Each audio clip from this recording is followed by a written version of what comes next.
Hello everyone, welcome back to Benify. Now we are going to see about linear search recursion. Using recursion, we are going to solve the linear search.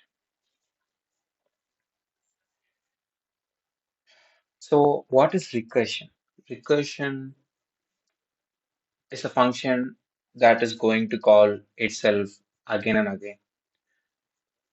So, yeah, so let's create a method public static and search for recursion.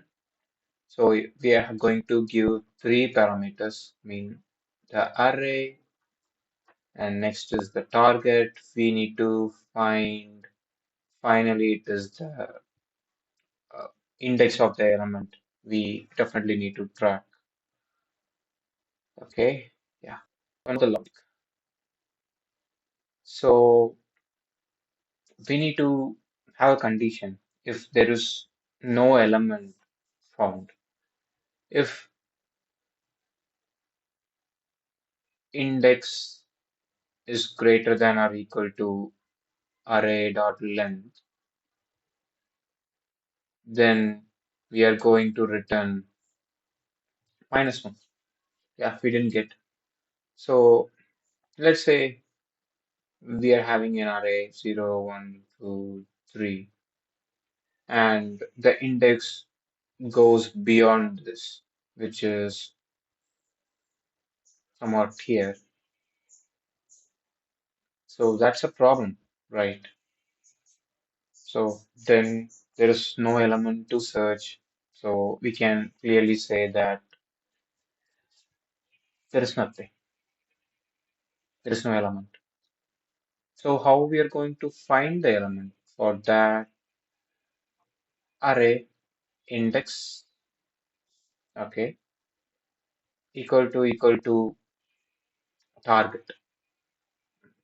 If this is there, then we can return the index. We know now in which index actually uh, our element resides.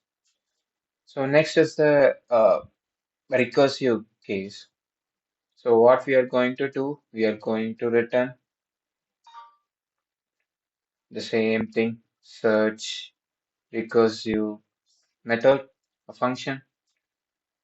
Same again, the array is the same, target is the same, but one thing is not same is the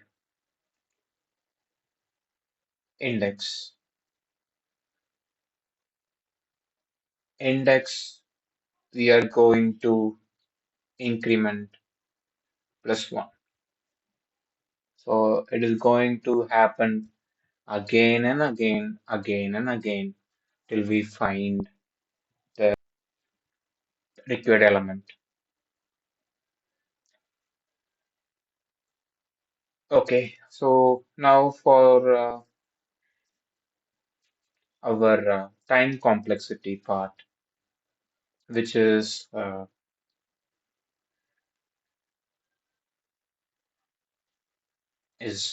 best case of 1, O of n is the average case, O of n is the worst case. But for space complexity, it is O of n because recursive function need to happen again and again. So it is going to have more frames. Because of that, we are going to take a lot. So yeah, that's it about recursive function. Thank you. Have a great day ahead. Bye.